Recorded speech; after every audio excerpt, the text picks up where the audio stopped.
Yesterday, the Parliament, the Committee for on Appointments, passed a clean bill of health for the three so-called, I'm saying Gashane so that you do not say they are not Uhuru appointment men, so-called. What will happen next? Number one, I insisted yesterday that those are not Uhuru's men. And I will repeat, because I see and I repeat that there is a clear strategy for some people to misuse the media and create a narrative and perception that Uhuru is in Kenya Kwanza administration. By the way, former Nakuru governor has his party called Ubuntu People's Party. Yes. Former Kiambu governor has a party called Tujibebe wa Kenya Party. And he was a principal of the Kenya Kwanza coalition. And then we have now Mutahi Kagwe. And I said Mutahi Kagwe's relationship with Uhuru is a bit private because it's about the families. And by the way, if you were to look at that particular angle, you see that the three nominees are in a way related to former bigwigs in the government without expounding further.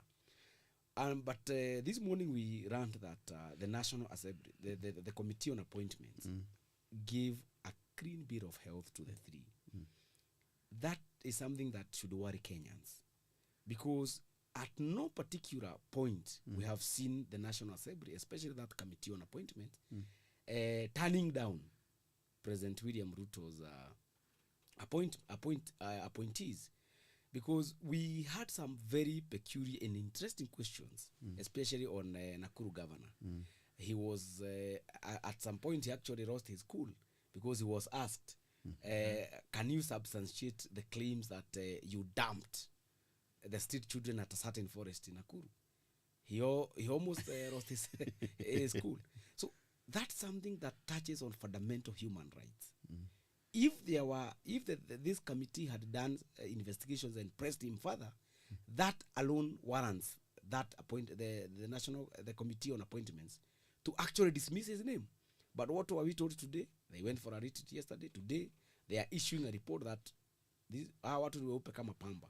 So to me, the National Assembly is a roundry for President William Ruto because we have not seen them turning down any name, especially on for the president. Brian, I heard, but Gashane is telling us the cabinet, the parliament has not. But Stella was turned down. Yeah, she was turned down. Why, Gashane? Stella was turned down. What is the reason? And is it right for us to say that they've never turned down people? I think it's not entirely accurate, yes, but it's mostly true that they don't turn out any nominees that the president would want to appoint. Yes. But then Stella, in the case of Stella, I believe that she's not someone who is considered political. Yes. So it's easy. She's not a heavyweight. Yeah, she's not a heavyweight. So it's easy to do away with such a name. But then look at the three guys that the president appointed, Kabogo, Lee Kinyanjui, and Nani. And who was the other one? Mutahi Kagwe. Yes. Yeah, what's the motivation for appointing these three people? What's the motivation for the president? What does the president hope to achieve? He hopes to achieve the sense that, you know what, I still value Mount Kenya first. I still value Mount Kenya. And the second bit of it is that Gashane, says that they're not Uhuru's allies. Yes, they're not. Yeah. They may not be Uhuru's men, but the appointments came after the president met Uhuru. So he wants to convey the message that, you know what, Uhuru and I are in the same boat, which he hopes will be detrimental to Gachagua in their power play. But then that points to a very disturbing situation, very disturbing reality with our country, that we are organized along ethnic lines, and that the president knows that he can capitalize on these weaknesses.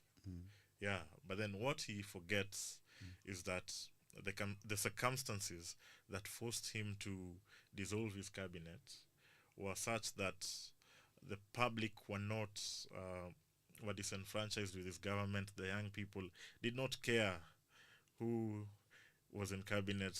They just want to see the government deliver for them. Yeah. So you've said, you brought up